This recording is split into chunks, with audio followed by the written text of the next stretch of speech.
tik aan jou buurman, en dan sê jy vir hom, kom oor jouself.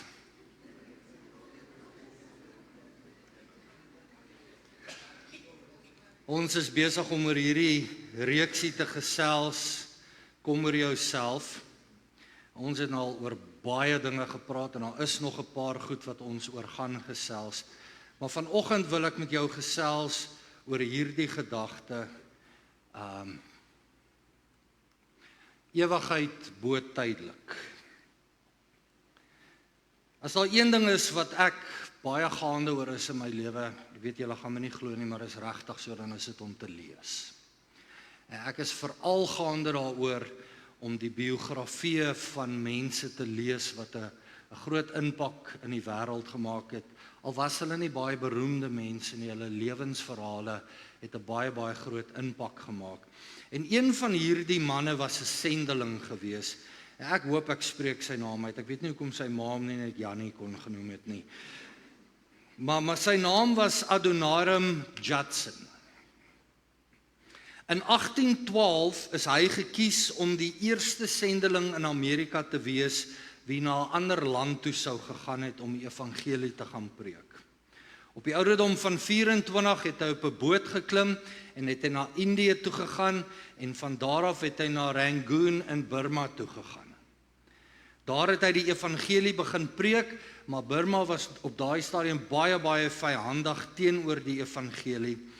Daar was geen ander sendelinge in Burma gewees op daardie stadium nie, maar hy het werklik gevoel dat God hom geroep het om daarna toe te gaan. Hierdie man was ook verlief op 'n jong dametjie met die naam Anne. Anne was 23 jaar oud gewees en Adoniram wou met haar getrou het en haar dan saam met hom gevat het om verder sendingwerk te gaan doen in Burma.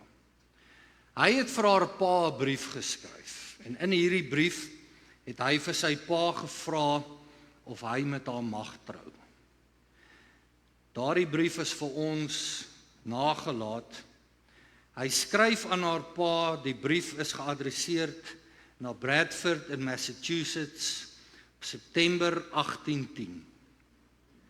Hy sê, ek wil u nou vra of u bereid is om reeds vroeg volgende lente van die dogter afskeid te neem, met die moontlikheid dat u haar nooit weer in hierdie lewe sal sien. Of u kan instem dat sy na 'n heidense land vertrek en haar onderwerp aan die ontberings en lyding van die sendingslewe.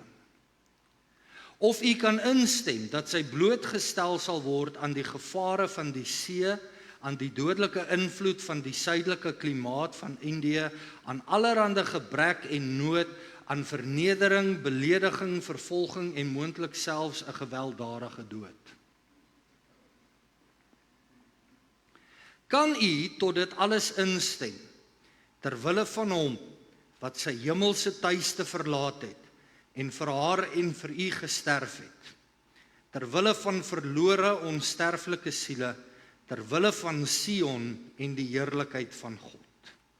Kan u tot dit alles instem, in die hoop dat u dogter spoedig weer sal ontmoet in die heerlikheid van die ewige wêreld, met die kroon van geregtigheid, nog helderder gemaak deur die lofprysings wat tot haar verlosser sal opstyg van heidene wat deur haar diens en getuienis van ewige elende en wanhoop gered is, Adoniram Judson. So the couple married in 1813 and set off for Burma, where they endured one hardship after another. The letter he wrote to his father-in-law was far more prophetic than he would ever realize. In 1824, Adoniram was thrown into prison for 18 months, and while there he wasted away. After 18 months, he was unrecognizable. He was emaciated. Dit beteken hy was letterlik vel en been gewees. He was emaciated and his eye sockets were hollows. While in prison, he learned that his wife was expecting their child. At night, the guard would tie Adoniram's feet together and hoist his legs into the air, leaving his shoulders and head resting on the ground. This was the position in which he had to sleep in 43 degrees heat. His daughter was born while he was in prison, but his wife fell ill and became just as wasted as Judson. Her illness caused her milk to dry up, but the warden took pity on them, so Adoniram was allowed to leave the prison for a while in the evenings to take his little daughter to nearby villages and ask nursing mothers to feed her as well. He was eventually released just in time to witness his wife's death, and 6 months later, his daughter's. He remarried, and his second wife also died on the mission field. He buried 7 of his children in Burma before passing away at the age of 61. So we are currently looking and working through a series which I called Get Over Yourself. And sometimes getting over yourself requires seeing things in perspective. People can easily take offense when one speaks about something like getting over yourself, but the truth is, when listening to stories like this, I realize that I need to get over myself. Stories like this makes us realize that our primary purpose on earth is not merely to be happy or to enjoy life's pleasures, nor to be successful, but there is much more at stake here. In fact, there is more at stake than we will ever truly realize. So in hierdie reeks wat ek vir jou bring, kyk ons na 1 Timoteus 6. En ons het nou al gesien dat ons wêreld maar baie dieselfde is as wat dit was, selfs in die tyd toe Paulus die brief geskryf het aan Timoteus, wie die pastoor was in Efese. En Paulus skryf aan Timoteus, wie die leier is van hierdie gemeente in Efese, en hy sê vir Timoteus om vir die gemeente te sê hoe hulle behoort te leef en dat hulle nie soos die wêreld moet wees nie. En baie van hierdie dinge waarvan ons nou al gepraat het en waaroor ons nog gaan praat, kan opgesom word in een eenvoudige frase: kom oor jouself. Die beste manier om dit te doen, is om op te hou om te dink dat geluk en rykdom en sukses iets is wat net op die aarde gevind is. Die beste manier om oor onsself te kom, is om ander lense op ons oë te sit. Om die lense van die tydelike te vervang met die lens van die ewige. Jy gaan 'n perspektief moet hê wat beïnvloed word deur jou ewige bestemming en nie net jou tydelike situasie nie. Dis vir my skrikwekkend wanneer ek met mense praat. Dan kom ek agter dat ek wil so ver gaan as om te sê 98% van gelowiges met wie ek te doen het, geen voorsorg tref vir die ewigheid nie. Alles gaan oor nou. As ons net sal besef dat die Bybel is 100% korrek wanneer hy sê dat die lewe is soos mis wat voor die son verdwyn. Een oomblik is dit hier en die volgende oomblik is dit weg. Maar dit wat jy in hierdie lewe doen, sal in die gange van die ewigheid onthou word. Die meeste van ons hoor van 'n verhaal soos hierdie sendeling meneer Judson, en dan kry meeste mense hom jammer. Ons voel dat hy verskriklik baie opgegee het en tog geen sukses behaal het in die lewe nie.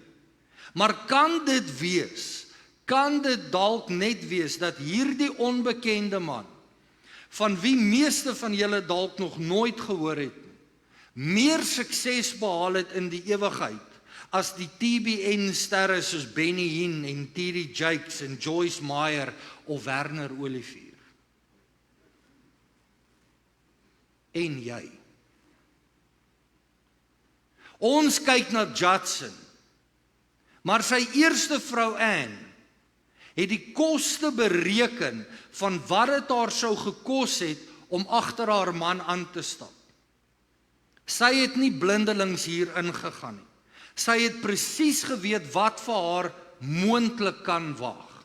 Inteendeel het Anne 'n brief geskryf aan haar beste vriendin Lydia Kimball.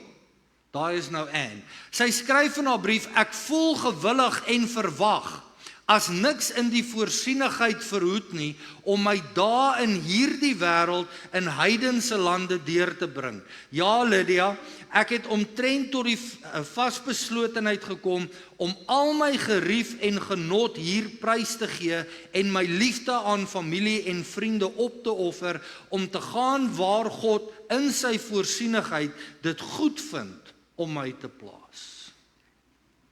En het presies geweet wat sy doen en wat sy haarself voor inlaat. Sy het alles prysgegee ter wille van hom wie vir haar gesterf het. Sy het die ewigheid bo die tydelike gekies. Sy het totsiens gesê vir familie en vriende en glad nie geweet of sy hulle ooit weer sal sien. En sy het hulle ook nooit weer gesien. Miskien is dit hoe haar familie gevoel het toe hulle die nuus gekry het dat hulle haar jammer gekry het. Maar ek kan vir jou waarborg dat as sy nou op hierdie verhoog kon gestaan het, sou sy vir my en vir jou gesê het, ek as Anne is die een wie jou jammer kry. Ja, sy het al haar gemak opgegee en nooit daaroor gekla nie. Sy het hittes verduur en lyding verduur, wat ek dink ek en jy nie weet wat dit beteken nie. En tog kla mense in 'n air-conditioned gebou. Sy sal jammer gevoel het vir ons, want in die lig van die ewigheid het sy geen berou oor die belegging wat sy gemaak het. Dink bietjie aan die loon wat sy sal ontvang vir die offer wat sy gegee het. It is vital that you begin to view your life through the lens of eternity. Jesus once spoke about the gravity of this topic. In Matthew, die ou man net sy bril opsit. Matthew 19:29, Jesus speaks about the gravity of people placing eternity above this world. And Jesus said that everyone who has left houses or brothers or sisters or fathers or mothers or children or lands for his name's sake will receive 100-fold and will inherit eternal life. Jesus says that our focus should be on eternity. People would often ask, what is the purpose of life? The answer is simple: to prepare for the one that is to come. And Jesus said that those who live for him and for his kingdom, people who are willing to give up everything for Jesus, will receive 100-fold in return on what they gave up. Nou ek wil dit baie duidelik stel, jy gaan nie letterlik 100 keer meer terugkry in die hemel nie, jy gaan nog meer kry. Vir die disippels, vir Jesus om iets te sê soos 100 keer meer, hulle kon nie daai som maak nie. Ons het gesien dat Paulus vir Timoteus sê om met die rykes te praat en vir hulle te leer om anders te dink. Ek het ook laasweek vir jou gesê dat ons moet rykdom herdefinieer, want almal van ons wat hier sit, val onder die 1% van die rykste mense op aarde.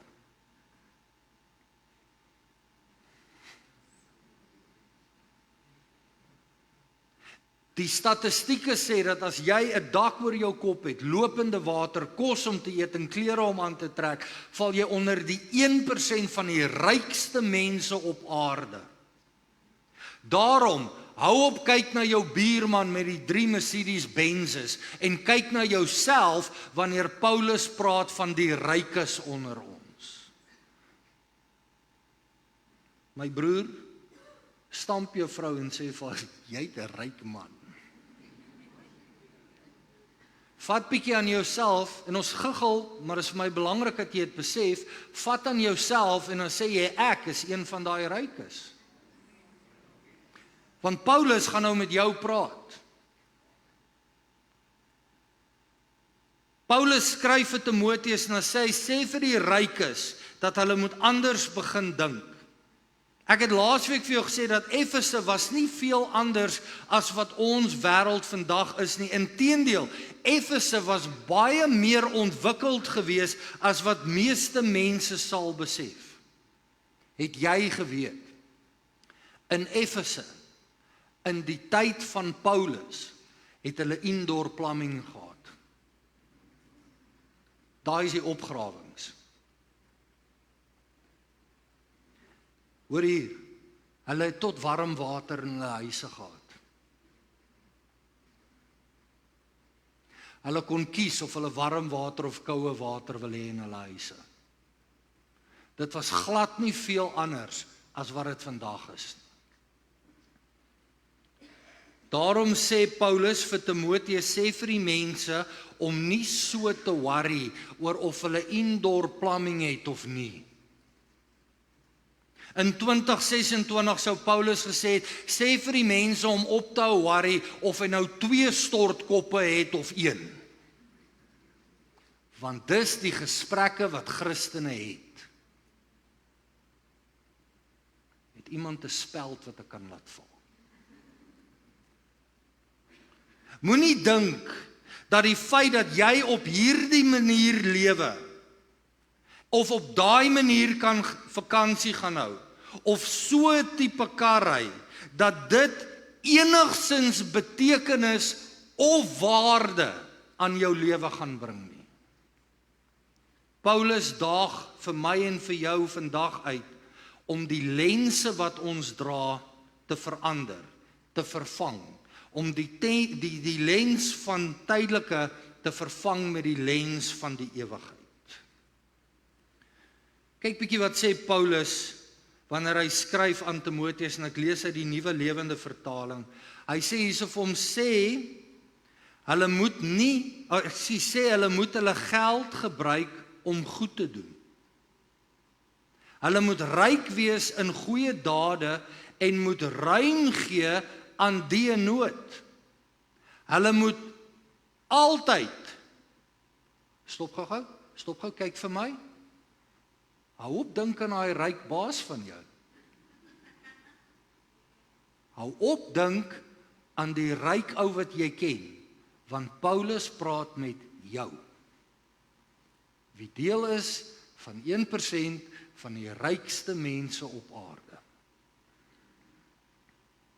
Altyd gereed wees om wat God aan hulle gegee het met ander te deel.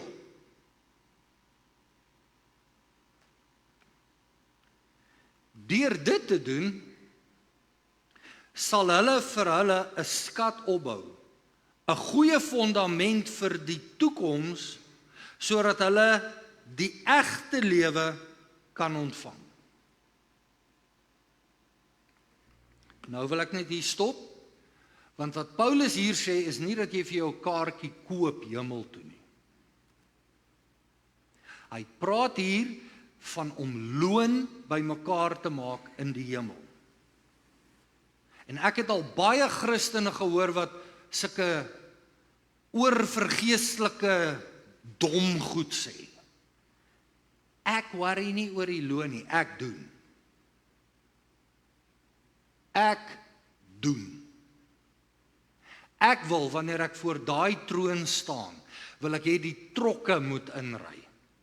Ek wil hê, hulle moet vir Gerard bel en sê, kan ons so 10 trokke by jou ook hier is nie genoeg in die hemel nie, Werner het net te veel.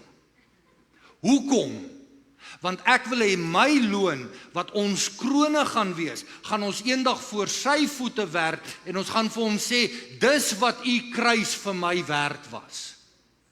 Kan jy dink, as jy 'n R5 kry, na alles wat jy gedoen het, en jy eendag daai R5 vat en sê, Jesus, dis wat die kruis vir my werd was.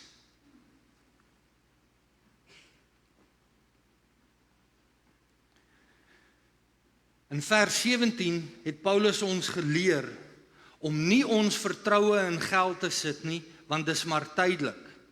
Maar hy sê dat jy jou geld moet gebruik om in iets te belê wat ewigheidswaarde het. En dan noem hy 3 dinge waarin jy moet belê.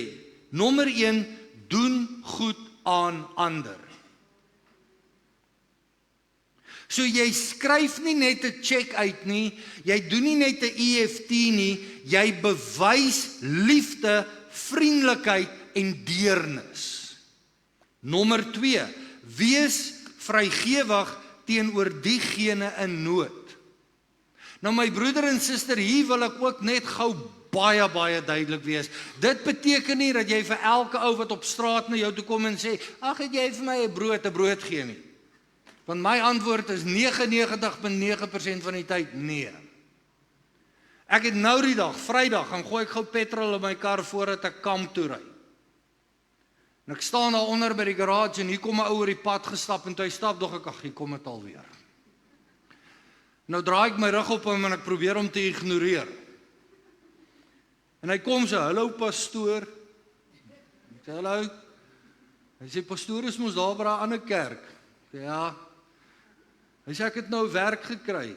Ek tog, yes, like. Ek sê, well done, buddy. Baie bly vir jou, man.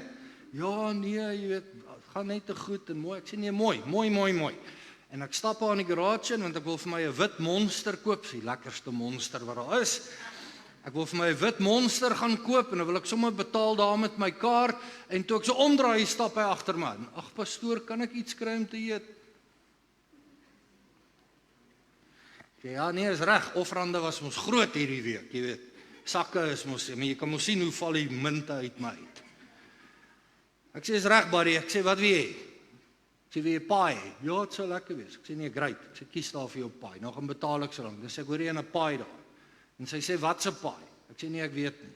Ek stap terug, ek sê, wat se paai vat jy? Vraggies, hy sê vir my, ag, ek gaan sommer 'n paai en 'n Coke vat. Ek sê vir hom, jy simpel man. Ek sê, druk my in 'n hoek, ek vat daai paai ook sommer weg. Kom Liberty trek nie. En ek sê dit met 'n rede, ek wil hê jy moet mooi hoor wat ek vir jou sê. Want ons wys ons vingers na mense wat geld het. Maar van jou synigste mense op aarde is die wie nie baie geld het nie.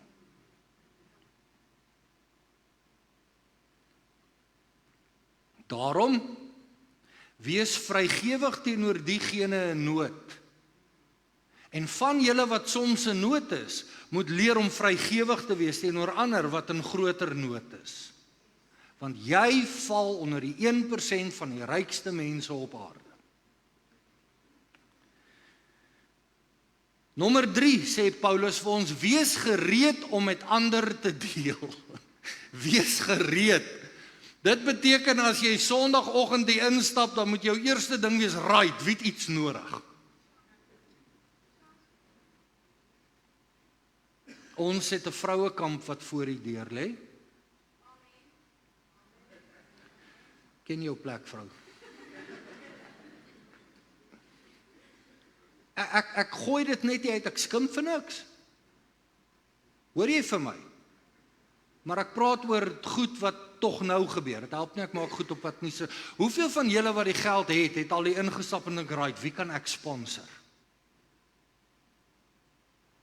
Wees gereed om altyd iemand te help, want jy is een van die rykste mense in die wêreld. Dis nog 'n mind shift om te maak, hè? Jesus praat ook oor hierdie aspek in Lukas 12. En ek wil jou gou die agtergrond gee van wat hier aangaan. Daar is duisende mense wie opgedaag het om Jesus te kom sien. En Jesus begin deur vir sy disippels te sê dat hulle moet oppas vir die suurdeeg van die Fariseërs. En dan begin hy met die mense te praat oor wie hulle moet vrees en al daai dinge. Jesus leer vir hulle dat hulle deur die lens van ewigheid moet kyk en nie vir mense moet bang wees nie of moet vrees nie, maar hulle moet God vrees, want dis tog God wat al die gesag het. Jesus sê vir hulle om nie so verskriklik te worry oor iemand wie nie van jou hou op Facebook nie. Jy sal dit daar gaan lees, hy gebruik presies daai woorde, Facebook. Ek gaan dit weer sê, Jesus leer vir hulle 'n klomp waardevolle goed, vrees God. Moenie so worry oor mense nie, en leer om dinge deur ewigheid te kyk, en dan sê hy vir hulle, moenie tantrums gooi oor mense wat nie van jou hou op Facebook en Instagram, hou op fokus op hierdie goed. Dan, in die middel van hierdie preek, ek moet weer daai prentjie skets, want jy moet die impak hiervan sien. Jesus staan en sê vir ouens, begin ewigheid te dink. Hou op worry, as Jesus nou in 2026 sou gepreek het hier by ons Suid-Afrikaners, dan sou hy nou gesê het, kerels, hou op worry oor die ANC.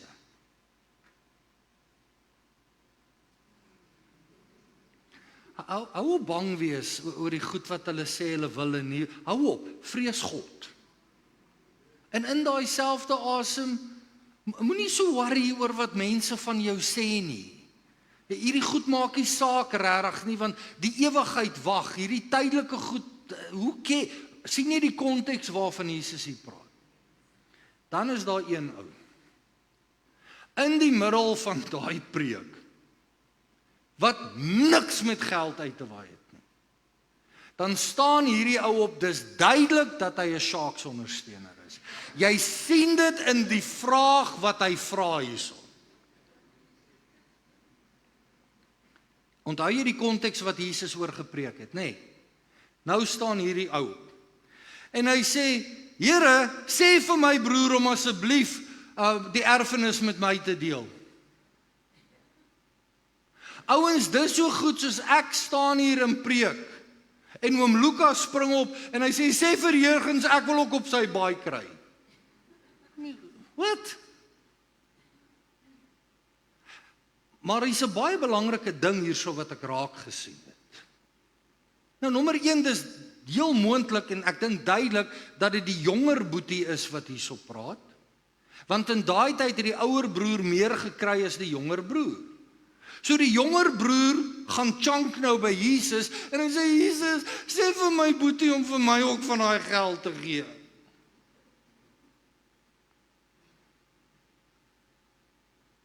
Weet jy wat doen hierdie ou? Hy doen presies wat ek en jy doen. Hy probeer vir Jesus te manipuleer sodat Jesus saam met hom sal stem. Ons doen dit ook. Here, ja, ek het verskriklik hard gewerk hierdie week. Ag Here, U gaan verstaan, ek gaan nie kerk toe nie. Nee, dankie Here.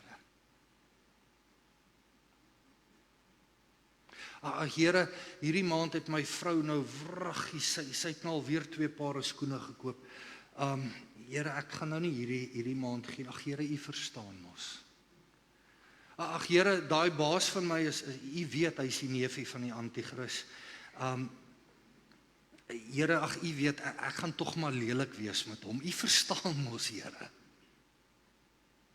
Hy doen presies wat ons doen.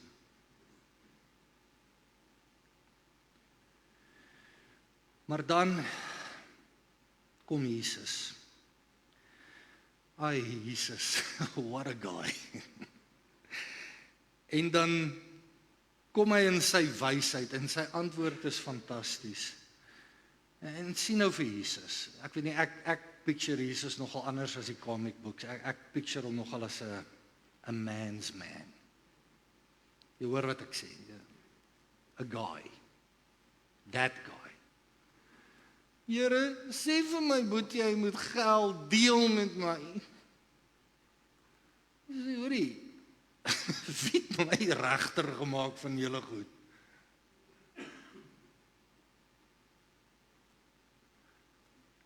Liewe hemel ou, hoor jy wat ek vir jou sê hierso? Ek praat oor goed wat saak maak. Jy vra vir my om jou selfsug te back. Jy vra vir my om saam met jou selfsugtigheid te stem. Wie het my aangestel oor hierdie nonsens waarmee jy besig is? En dan gebruik Jesus hierdie geleentheid om vir die mense 'n baie belangrike les te leer. Hierdie gedeelte ken julle baie goed. Jesus sê 'n ryk man het grond en goed gehad. En hy het by homself geredeneer en gesê, wat sal ek doen, want ek het geen plek waar ek my oes kan insamel. So hier het ons 'n ou wat baie ryk was. Hierdie ou het Maningi bucks. Hy het soveel geld dat hy weet nie wat om met sy geld te doen nie. Ek ken daai probleem. Ek verstaan waardeur hy gaan. Daar's 'n skrif in die Bybel waarna ek vashou. Die Bybel sê, dit wat jy vrees sal oor jou kom. Ek is so bang om 'n multimiljonair te word. Maar ek wil hê jy moet hierdie ou sien waarvan Jesus praat. Hierdie ou het soveel geld, dat aan die einde van die maand, weet hy nie wat om met dit te doen nie. Dit beteken hy gaan op elke cruise ship, hy gaan na elke land toe, hy eet oral, hy doen alles, hy koop alles en dan staan daar en dink ek weet nie wat om nog te doen nie. Dis onmenslik baie rykdom. Maar dan weeg hy sy opsies op. Jesus, dit klink net soos ek en jy doen dit nie. Tik jou buurman en sê, daai sê ek, dis jy. Kyk nou wat sê hy, sê hier is my plan, ek gaan my skure wat ek het afbreek en groter is bou, en daar gaan ek al my goed insamel, en ek gaan vir my siel sê, hey, ontspan,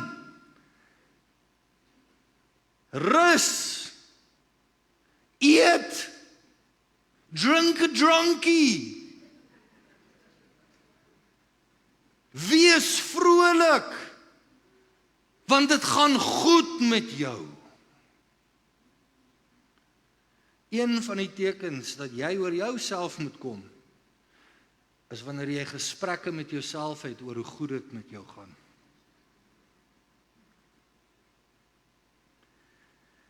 My seun, jy moet reg wees, ek kry 'n paar kykie hierso oor, hier kom 'n ding vandag. Kyk, hoe praat hierdie ou? Onthou wat ek laasweek vir jou gesê het, een van die tekens dat jy vol van jouself is dat jy hier sit en jy dink, ek wens so en so was hier om dit te hoor. Kyk na jou eie lewe. Kyk hoe arrogant is hierdie ou, en kom ons wees eerlik genoeg om te sê, Here, ek is so. Hoor hoe praat hy? Jy reg? En ek. Dit sal ek doen. Ek sal my skure afbreek en groter bou. En ek sal daar al my opbrengste en my goed insamel. En ek sal vir my siel sê, siel, jy rock and roll.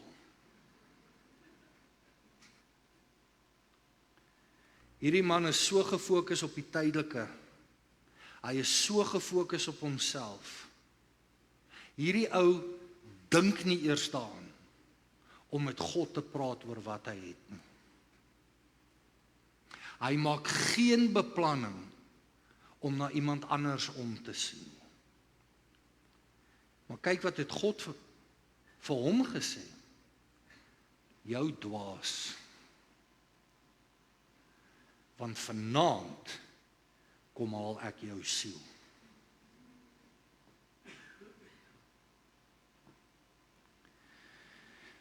Dan sluit Jesus hierdie gelykenis af met hierdie woorde. En so gaan dit met hom wat vir homself skatte vergader en nie ryk is in God nie. Wanneer ons na hierdie ou kyk, as ons eerlik moet wees met mekaar, God noem hom 'n dwaas, maar kom ons wees eerlik met mekaar. Hierdie ou was nie veel van 'n dwaas nie. Hy moes 'n redelike slim ou gewees het.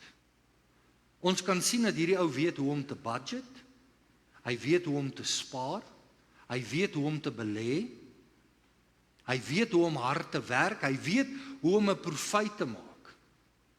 In die oë van die wêreld is hierdie 'n koning. Maar God kyk na hom en sê vir hom, jou dwaas. Die probleem hier is nie dat hierdie man baie rykdom besit het nie. Die probleem hier was dat hierdie man nie ryk was teenoor God nie. Moenie dink aan jou buurman nie, want jy val onder die 1% van die rykste mense op aarde. So Jesus sê dat hierdie man dwaas is, want hy het al hierdie planne gemaak, maar hy weet nie eers dat hy daai nag sou gesterf het. Hier is wat hierdie man gedoen het en hier is wat ons doen. Ons beplan vir die volgende 30 jaar en dis goed. Hou moet dit doen. Moenie sê ek dink ek praat teen hierdie goed nie, jy moet. Ons beplan vir die volgende 30 jaar. Hier's my vraag. Wat van die volgende 3000 jaar? John Ortberg het 'n boek geskryf wat sê it all goes back in a box. En dan in hierdie boek vra hy 'n vraag wat ek dink astronomies is vir ons om te vra. Wat dan? Wat dan? As jy al daai goed bymekaar gemaak het, wat dan? As jy op al daai trips gegaan het, wat dan? As jy daai ekstra huis gekoop het, wat dan? As jy die 3de, 4de kar het, wat dan? En luister weer wat ek sê, daar's niks fout daarmee om dit te hê nie. Dis nie wat ek sê nie. Ek vra, wat dan? Alles wat ek in my lewe bymekaar maak, en ek het regtig nie baie nie. Ek het geen polisse nie. Ek het 'n lewensversekering vir as ek doodgaan, dan weet ek dat my huis is afbetaal. Maar dis omtrent wat ek het.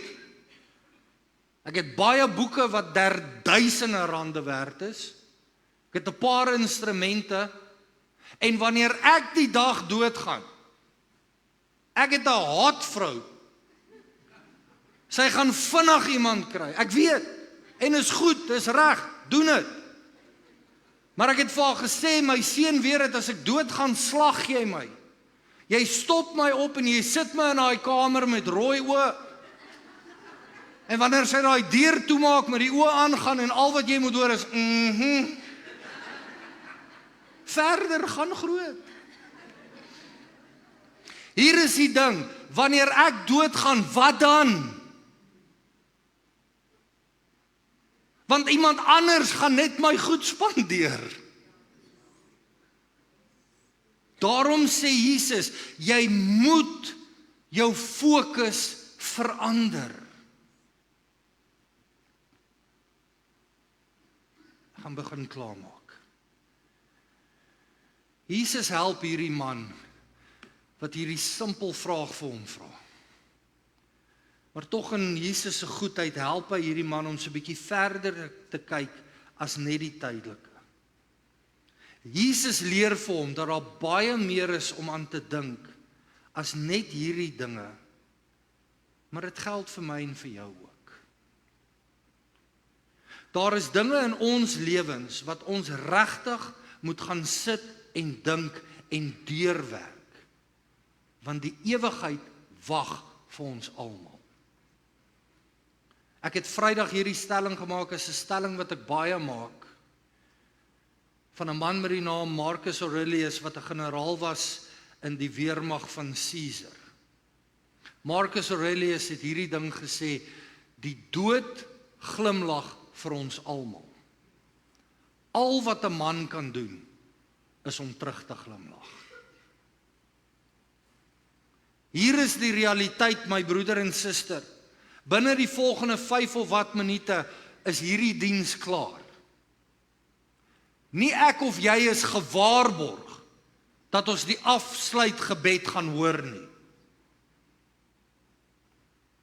Nie een van ons is gewaarborg dat as ek amen sê, dat ons daai trappe gaan haal nie. Nie een van ons is gewaarborg dat ons kar of ons huis gaan haal of by vanaand se diens gaan kan kom nie. Daarom sê Jesus vir ons, begin verder te kyk. Begin anders te leef, Timoteus. Jy kan nie soos die mense in Efese leef, wat net worry oor indoor plumbing en die beste teëls en die mooiste kar en daar's niks fout daarmee nie. Maar dit kan nie jou fokus wees nie. Jesus sluit hierdie gedeelte af met 'n stelling wat baie klink soos wat Paulus vir Timoteus skryf. Hoor nou mooi. Nee, wag, nee, julle is hier reg. Tik jou bier man. Sê vir maak vas hy safety bel. Julle luister nie. OK, ek het gewaarsku. Jesus sluit hierdie gedeelte af. Verkoop julle besittings en gee almoses. Maak vir julle beurse wat nie oud word nie.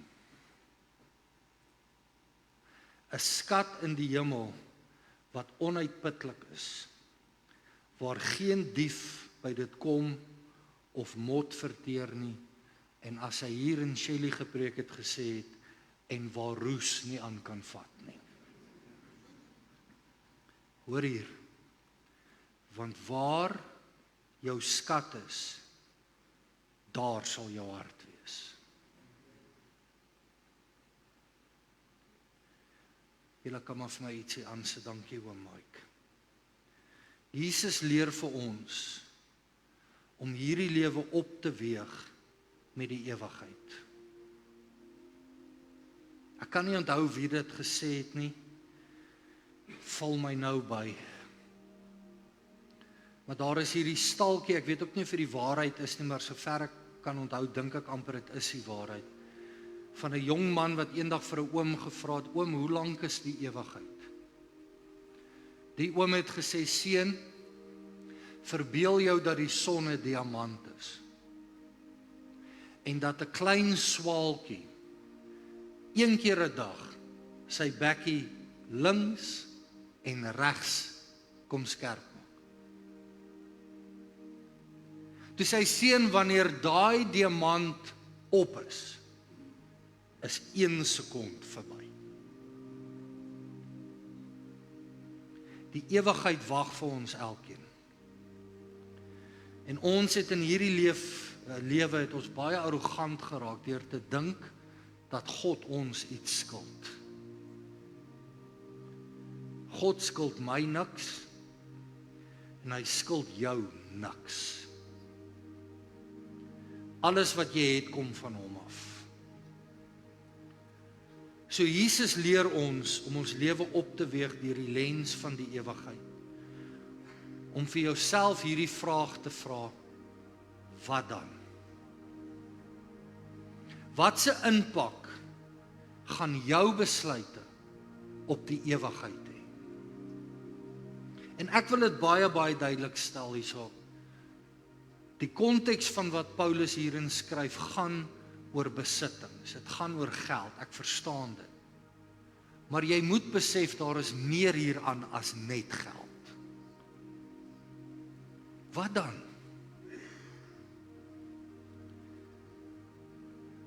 Ouers wat nie hulle kinders wil kerk toe bring nie, want die seentjie of die dogtertjie is nog so klein. Oor 10 jaar, wat dan? Want dan word ek en Leon gebel. My kind is rebels, wel, dis jou probleem. En dis meeste van die tyd my antwoord. Dis jou probleem. Jou nooit in die kerk gesien nie. Ouers wat die hele tyd tablets in hulle kinders se hande stop. Wat dan? Dan wonder hulle hoekom kinders op 14 en 15 en 16 verslaaf is aan pornografie. Wat dan?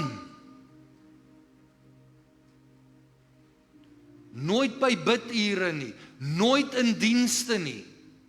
Wat dan?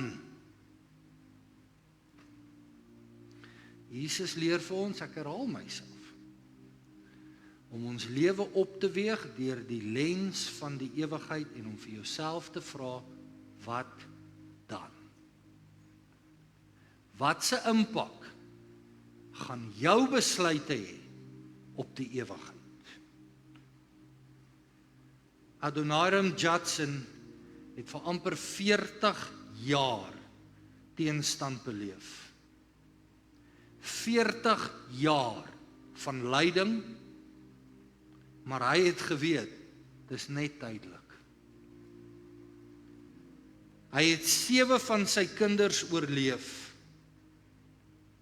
Maar in daai tyd wat hy geleef het, het hy en sy vrou die hele Bybel vertaal in 'n Burmaanse taal.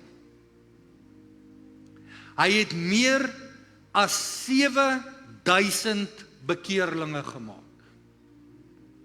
En vandag is daar meer as 3700 kerke, hierdie is een van hulle, wat hulle oorsprong gehad het in die werk van Adoniram en Ann Judson.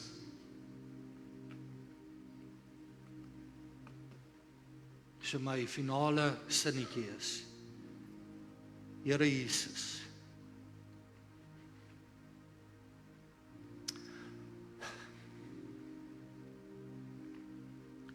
ons het U hulp nodig om ons gedagtes te draai van die tydelike na die ewige. Wil jy nie 'n paar sekondes vat? Jy weet wat die Heilige Gees met jou oor gepraat het? Wil jy nie net 'n paar sekondes vat en met die Here praat nie? Miskien moet ons as 'n gemeente en as individue vandag vir die Here sê, vergewe ons. Praat met die Here.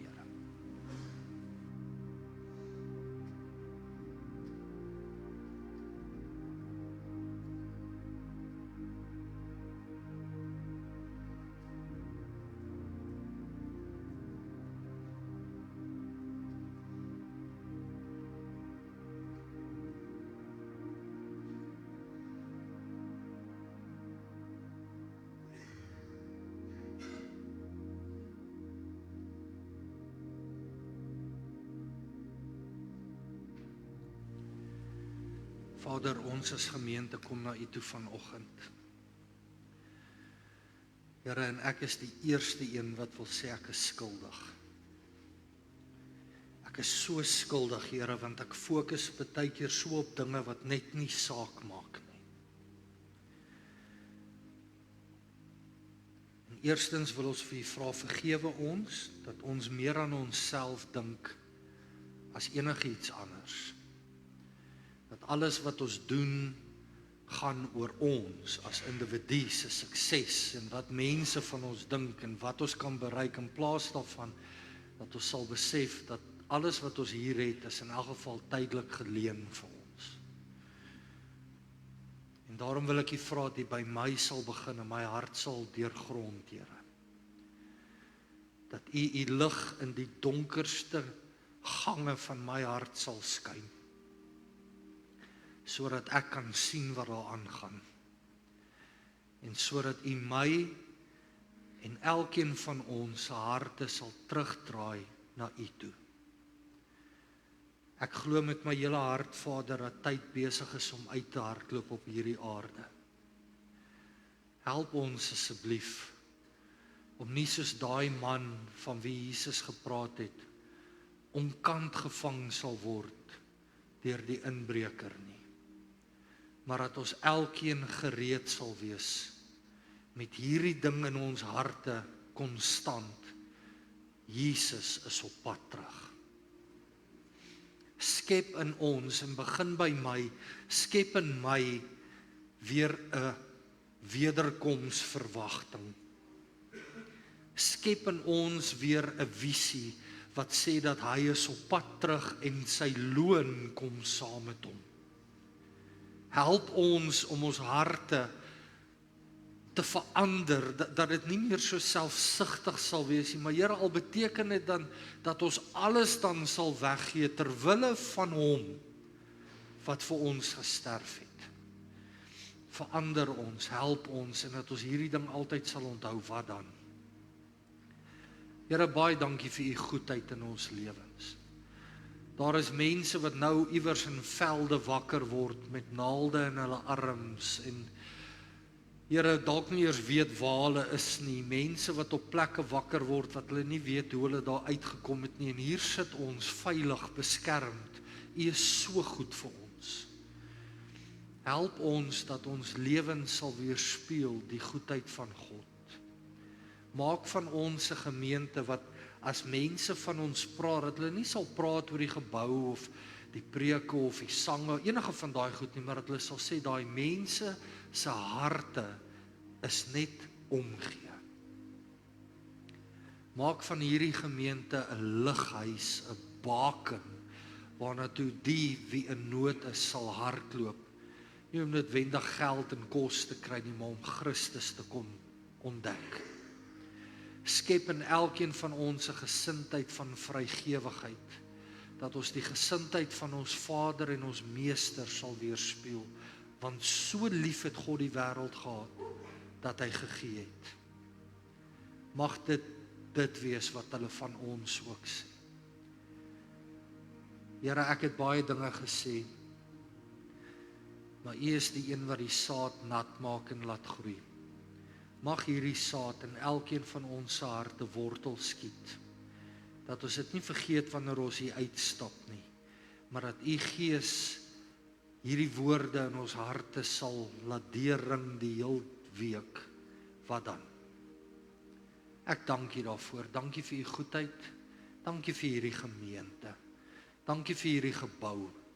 Dankie vir die klere wat ons het om aan te trek, die karre wat ons het om te ry. Dankie vir die kos wat ons almal nou kan gaan eet. U is so goed vir ons. Ons eer U in die naam van Jesus, U heilige kind.